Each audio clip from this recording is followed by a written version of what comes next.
want to just put everything there, and then we can just grab them one by one.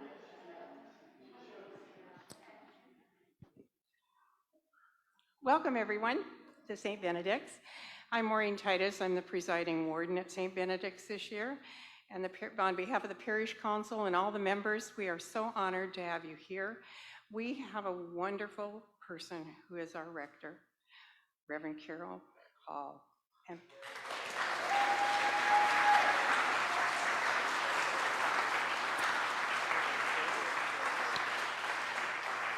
we are here to honor her today, and we have a very special award that is going to be given to her today. And that being said, I'm going to turn the microphone over to Congressman Salud Carbajal. Thank you. I was told I could take this off. That's also within CDC guidelines, right? As soon as my glasses get defrosted or defogged here. Thank you. How are you all doing? Well, it is a real honor for me to be here with you today. It's my pleasure and honor to bestow this recognition on Reverend Dr. Caroline, or Caro as her friends call her, Hall, as one of the 24th Congressional District 2022 Women of the Year.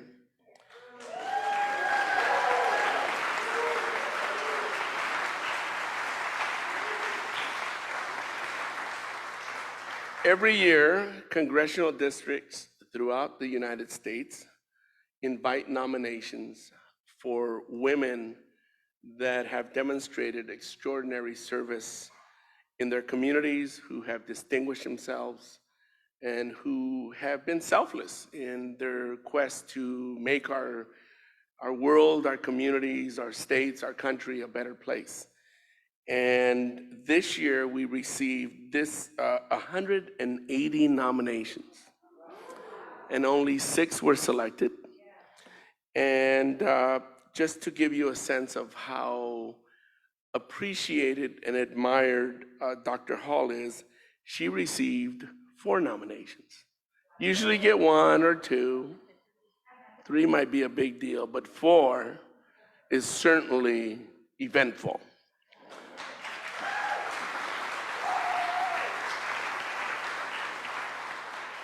And I think you will all attest that Reverend Dr. Hall is one of those extraordinary women who has truly made a difference in our community.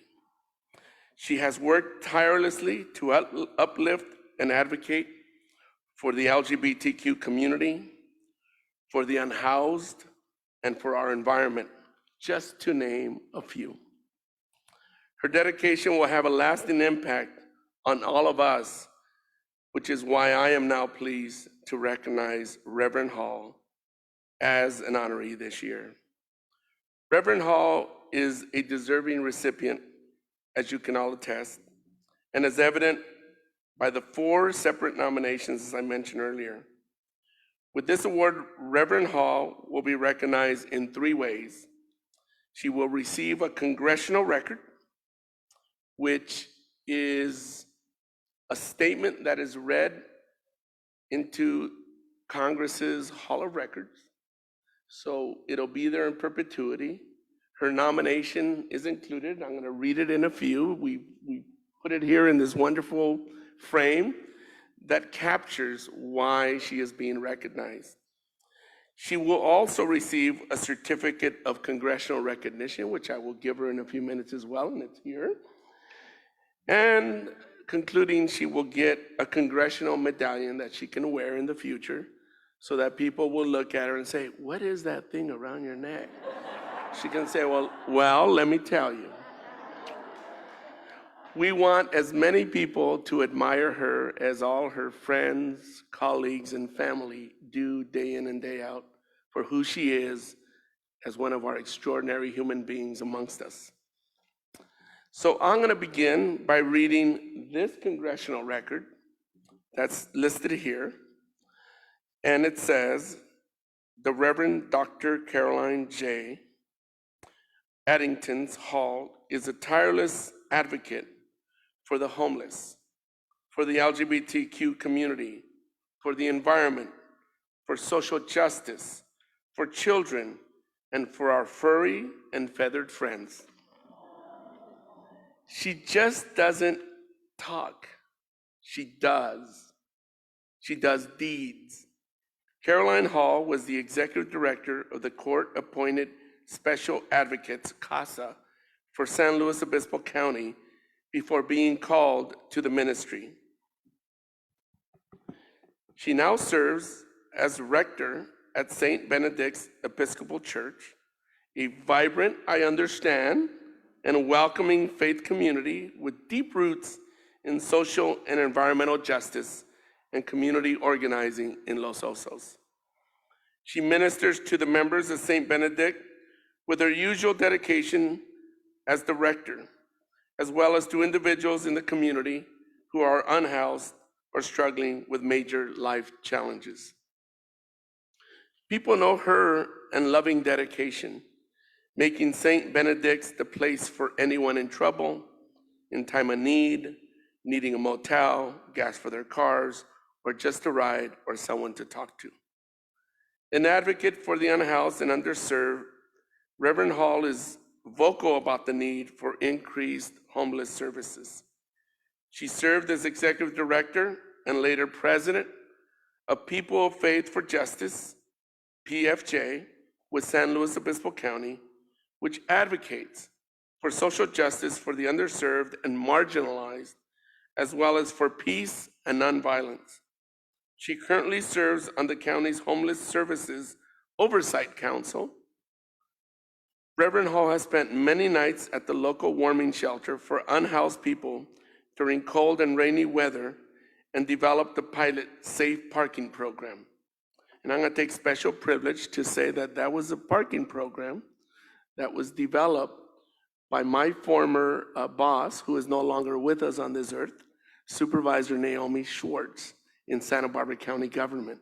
And it has been scaled throughout the state and throughout the country in many communities. And I'm assuming this is a very similar program. So thank you for your leadership in doing that in this community. She has taken many unhoused and doctor appointments, vet appointments for their animals, and bought them food and clothing. By the way, I have a cat. As chair of the nonprofit Los Osos Cares, she oversees the assistance programs for vulnerable residents in Los Osos, Cayucos, and Morro Bay. Reverend Hall has served on the gala board, was a founding member of the Coalition of Welcoming Congregations, advocating for the LGBTQ community, especially in faith communities, and for social justice. She has served as a board member and president of Integrity USA, the National Episcopal Ministry for LGBTQ plus persons, helping to pass national resolutions supporting the Employment Non-Discrimination Act, same-gender marriage, and addressing gender identity and advocating for legislation protecting transgender individuals. She is also the author of A Thorn in the Flesh, presenting the history LGBTQ inclusion in the Episcopal Church. Reverend Hall encourages others to be good stewards of our earth through her work with the social justice team of the Episcopal Diocese of El Camino Real, as a member of the Earth Care team at St. Benedict's, and has given innumerable volunteer hours to organizations dedicated to the preserving of our environment and helping animals. Reverend Hall is tireless, fearless, an incredible communicator, and even a published author. I would say, and an extraordinary human being.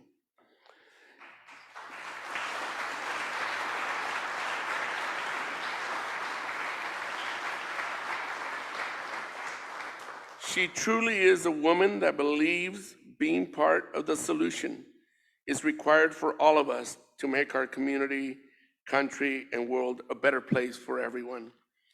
Her positive impact on the community is beyond measure. I am honored to recognize Reverend Caroline Hall for her continued commitment to San Luis Obispo County, but I will say to our world and our country. I ask all members to join me today in honoring an exceptional woman of California's 24th Congressional District, Reverend Dr. Caroline Hall, for her incredible service to her community. Please join me in giving her a round of applause.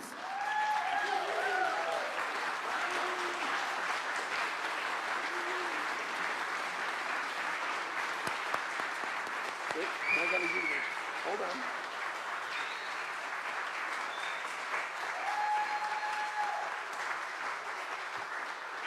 So, Dr. Hall, this is the congressional record that I spoke about. And we put it in this frame so you could hang it up at home or at the office or somewhere special so that when people read it, they know how truly special you are. Thank you so much. I'm not done.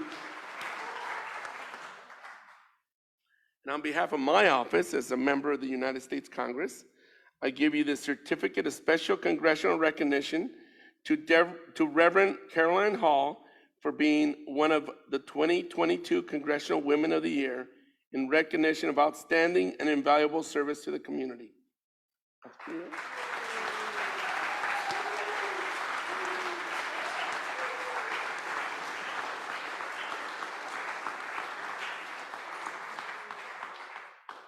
It fell out, we gotta put it back in.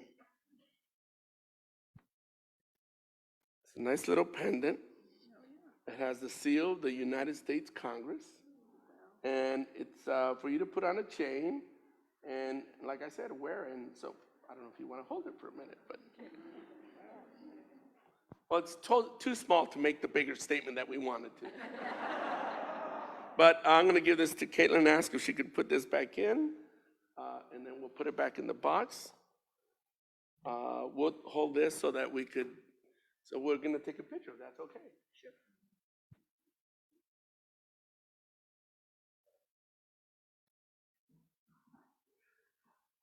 And I just wanted to say before I turn over the microphone to Dr. Hall, Reverend Dr. Hall, that I apologize for my appearance being more casual than I wanted to be, but I had a number of events that took me to the Mid-State Fair, so I had to wear jeans, or else I would have worn my special suit and tie for you. I don't mean to be disrespectful, but thank you.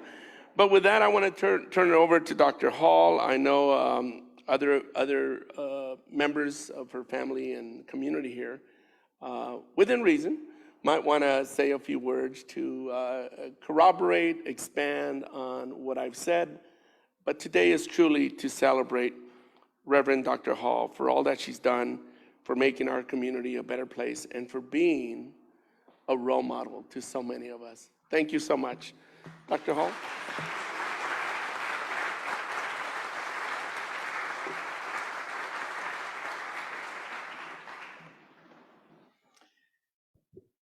Wow, thank you, Congressman Carbajal.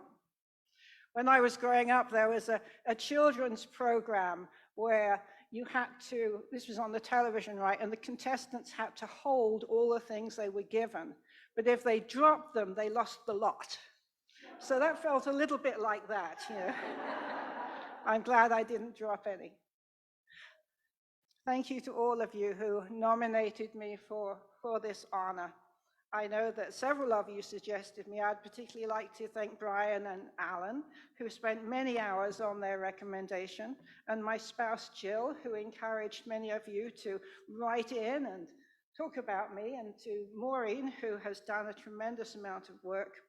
I'm so grateful to all of you and for being here today, taking the time out of your busy schedules to join us. And I'm grateful also to the Chumash Nation on whose land we stand today. As I listen to all the things that you mentioned I was involved with, I wonder, how could I have done it all? And of course, the answer is that I didn't. I didn't do it alone. I did it with you all. I did it with all of you and another couple of hundred people who aren't here today. And we did it. And we did it because we share a common vision, though we may use different words to describe it. We share a vision of a sustainable, resilient community based on mutual love and support. Martin Luther King Jr. called it beloved community. Jesus Christ called it the reign of God. In this beloved community, in this reign of God, there are no outsiders. No one is left behind. In this community, conflict is resolved or lived with in an atmosphere of mutual respect and listening. There is no racism, no homophobia, no transphobia, no sexism.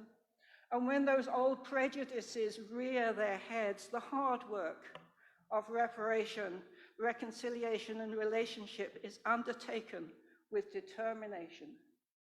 In this community, which the prophet Isaiah called the peaceable kingdom, humanity lives in harmony with the rest of creation. And this is the vision which I believe that we share. The vision that brought you here today, though you may paint it with different words or use different emphases. Here at St. Ben's, we're blessed to have these wonderful quilts, which I look at many Sundays because I sit here, for those of you who don't know, so I get to look at the quilts. They were made for us by the Reverend Anne Linning Smith. Members of the church contributed different fabrics, and she stitched them together into a work of art. And this is how it is with us, the builders of resilient community. Each of us brings our gifts, our skills, our time, and makes our small contribution. And those contributions are stitched together into something lovely. I am grateful to have been among you both as a contributor and to a small extent a quilter. But I have never done it alone. I would like to mention just a few people who've been major collaborators these many years. Some of them are here and some of them are not. Susan Polk was my first employer, Susan Polk of Susan Polk Insurance. She brought the court-appointed special advocate program to San Luis Obispo. Gina Whitaker was my first employee in that program and has worked alongside me in People of Faith for Justice. Together we created the Coalition of Welcoming Congregations. Gina has a gift for connection, and I still rely on her digital Rolodex and her passion for community. And Annika Scranton, whose brainchild the People of Faith for Justice was, continues to advise and challenge me. Jenny Adams of the Luminar Alliance, who is a previous recipient of this award, has been my inspiration, my coach, and my dear friend, my sounding board for over 25 years. Thank you. And therapist Lynn Marie, who keeps me sane and humble on the golf course every week. To Matthew Conrad, Father Matthew Conrad, and my other colleagues who have taught me everything I know about being a parish priest. To Linda Quesenberry. Linda, where are you? There you are.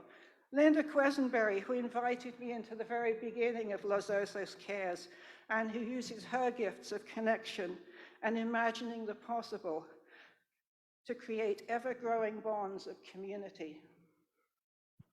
To Yael Corin, who worked alongside me in the pilot safe parking program and the warming shelter, who invited me into the LOCAC unhoused residents committee, and whose dogged determination is an inspiration to me.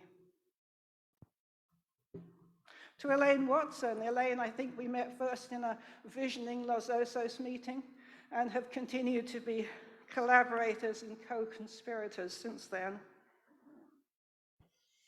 But nothing would be possible without the volunteers of Los Osos. Those who work in the Abundance Shop, Volunteers for Los Osos Cares and Women Aid, People Helping People, South Bay Community Center, Rotary, and more. Thank you for showing up. Thank you for rolling up your sleeves and doing what needs to be done. And of course, the people of St. Benedict's who have supported me and loved me and have picked up my ideas, well, at least the better ones, and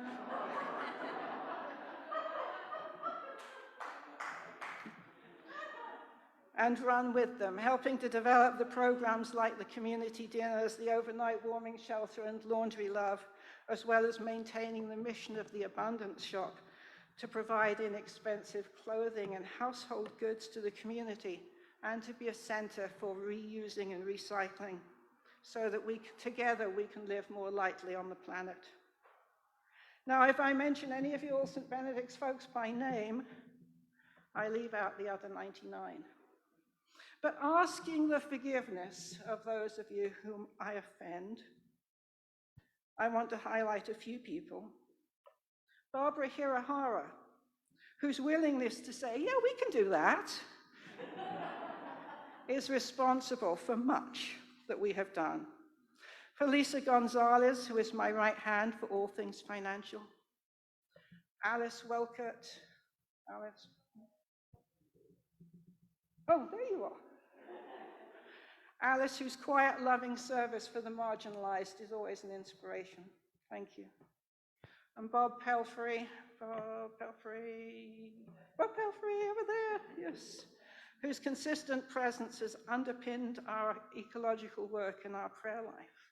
And Bob was one of the people who originally asked me to come here as priest in charge. And to Maureen Titus, our presiding warden, whose organizational skill can move mountains. I've just focused on those members of St. Benedict's who provide leadership to our work in the wider community. But each and every one of you St. Ben's people contributes to the vibrant life of this creative and fabulous faith community. The faith community which for me provides the basis for that wider, beloved community. We are living in difficult times, but the first century in Palestine was also a difficult time. Jesus brought hope, and so can we. It may seem that we are just a small community on the edge of the left coast with little power or sway, but my friends, we are also a beacon of hope. As we offer one another the gift of peace and of mutual respect, as we look out for the weak and encourage the brave together, we are creating beloved community. As we look after the earth and reduce our carbon footprint, we are creating a sustainable community of resistance. And the effect of that is greater than we can imagine. It stretches from here to Washington, D.C. and beyond. Together, we create an antidote to the despair and the darkness that afflict so many. Together, our little lights become one great star of hope. I'm grateful to Congressman Carbajal for his work on our behalf in Washington, for his leadership, and for bringing us all together today to celebrate the community of St. Benedict's, Los Osos, and beyond. Thank you.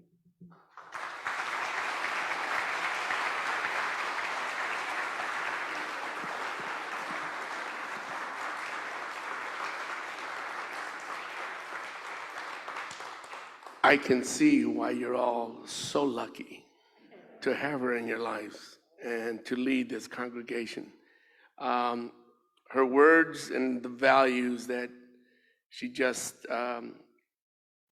espoused reminds us of our humanity and what's really important for our sake of our planet and our community and our humanity. So thank you for being you.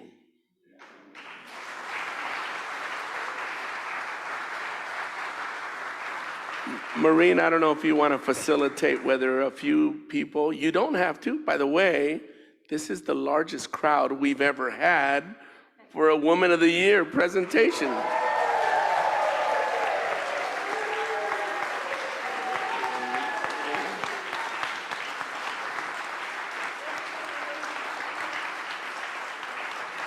Dr. Hall, that speaks to just how special you are. And with that, I'll turn it over to Maureen. Again, at some of these presentations, we get 5 people, 3 people, 1 person. So if a few of you, did we say a few? Because we'll be here all day, and I know since this is a good, big crowd, care to say something, by all means, please. Work with Maureen, and we'd love to hear with you, corroborate some of the things that we read about her, that I just talked about her, and why she's so special to all of you.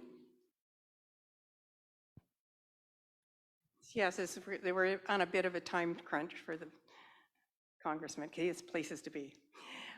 We would like to have people come to the microphone and give maybe a 2-3 minute talk. If you can, we're going to kind of limit it to maybe about 10 minutes. And we're going to start with Brian, please. Hi, I'm Brian Spolerich, and I'm a member of St. Benedict's, and I had the honor of generating one of the nominations for Caro. And not knowing what the congressman was going to say today, I thought I might have an opportunity to read my statement, but the words that the congressman shared were so comprehensive that I don't feel like I really need to repeat all that information. But what I do want to share is that when I was thinking, when the call to action, the email went out, the call to action said, the Central Coast is full of exceptional women who lead, who make change, and who work tirelessly to improve our community every day. And I immediately thought of Caro, and that we need to get a nomination together. But given the amazing breadth of things that Caro does and has done, I realized I didn't really know what all of those things were. And the only way I was going to find out, unless I were to talk to all of you, is to interview her. So Caro and I sat together at the Starbucks here in Los Osos, and I spent about 2 hours together, and I took about 20 pages of notes on a notebook, and then would despair at how do I get this into 500 words, because I think that was the limit for the nomination. And so thank God for the 3 other nominations, because after I wrote that up, Caro and I looked at it together and realized we'd left a whole bunch of important stuff out. So I'm so thankful that others were able to kind of fill in the picture and really help the congressman and his staff understand really the important impact that Caro has had. So that's really all I want to say. And if there are others who would like to come up and speak, please come forward.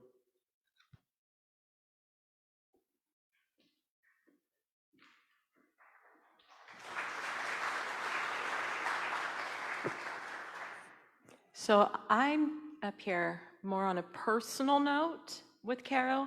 I've been a member of this church for 31 years, and Caro is more of, well, this church is more family to me than anything, and Caro is more family to me than my priest and my rector and my mentor. And when I lost my daughter 7 years ago, I will never forget this, and I tell everybody this about Caro. I remember the first person I called besides my husband was Caro. And it was 6 o'clock in the morning, and I called her, and I told her Sabrina died. And she dropped the phone, and I was still talking to Jill when Caro walked in my front door. And that is the type of person Caro has always been, I will never forget that ever in my life. When she presided over my daughter's memorial service, she had told some of the funniest stories that I forgot and that I will never forget now.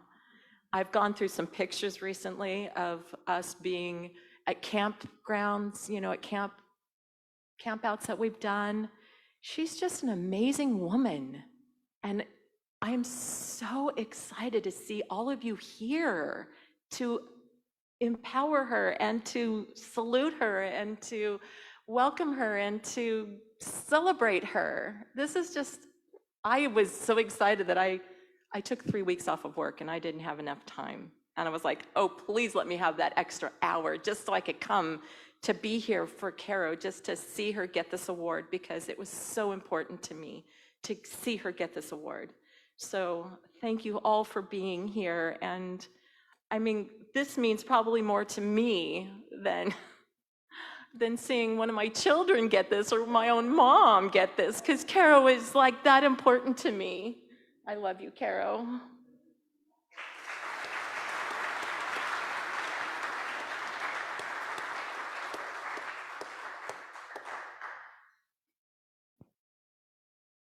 You know, many people have talked about Caro's impact in our community, but I also want to highlight her impact far beyond that. Caro, and in particular on the environmental work that I've enjoyed doing with her, and many others in the parish have worked with her as well.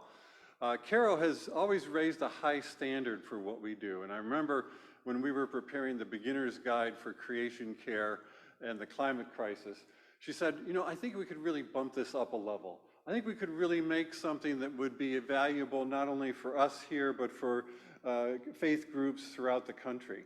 And so she found the resources, we worked together, we put the extra effort in, and she kept us going. And we now have resources online that parishes and congregations of multiple denominations are using throughout the country. And I think that that's so important. And Caro's story is a great story. We applaud her, she's extraordinary. And we need many more Caros. We need many more people out there, because what we've learned, especially in the environmental world, is we can't count on the Supreme Court, given the EPA decision. We can't count on Congress, given the impasse with regard to our efforts for climate change. And it's really on us. And Caro gives a bright and shining example of how we can do that, how we can do that better, how we can share that. And that's really what we need to do. We need to share the bright, shining light that Caro is. So, Caro, you've received many gifts and many points of honor. I just want to share with you the story that you have helped create here at St. Benedict's that is in this book. And enjoy it, and thank you for being so generous with your time and creativity and effort, and making, being the pebble in the pond that creates ripples far beyond. Thank you, Dad. Thank you.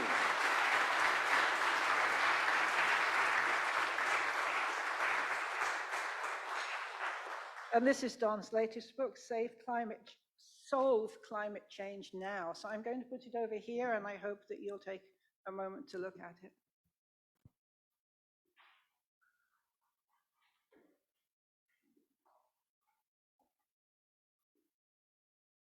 Hi, my name is Sarah Meg, and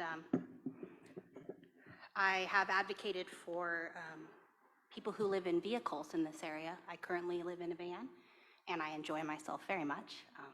I'm very lucky to have somewhere to park. A lot of people don't. One thing I've noticed about Caro is that she sees Christ in everyone. And those of us who are Episcopalian, or who have been Episcopalian in the past, know that part of our baptismal covenant is to seek to serve Christ in everyone. And I have never met a priest before who does that more than Caro does. She's taught me to see Christ in everything and to treat everyone with the respect that I would give Christ. And I just wanted to point out that it's really epic to find somebody who can sit down with someone who is currently living in the bushes and treat them with the same amount of respect that they would treat our congressman. You don't find that in very many people. And she inspires us to all treat everyone with that same amount of respect.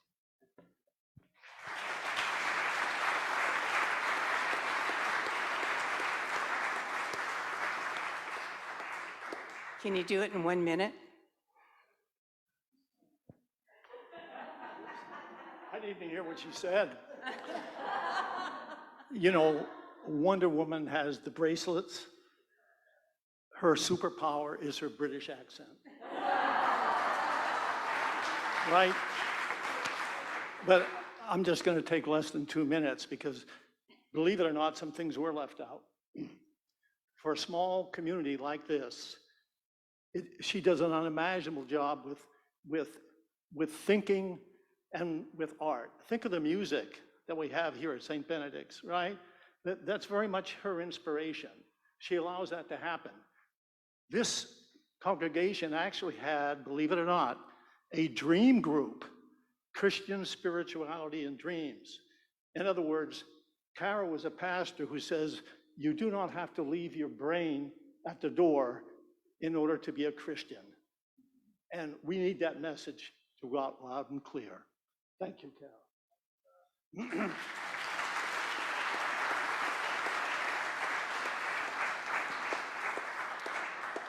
Thank you all for coming. It concludes our celebration, unless there's anything else burning on somebody's, no, let's see. Somebody said that she treats everyone just like the congressman. Well, I don't know about you, but she kicked me on the way in. I'm kidding, of course. But thank you all.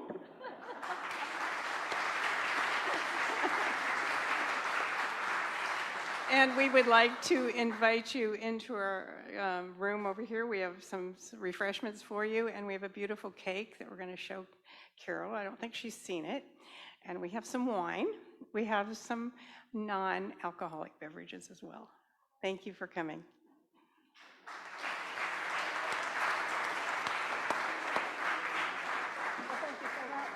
Thank you.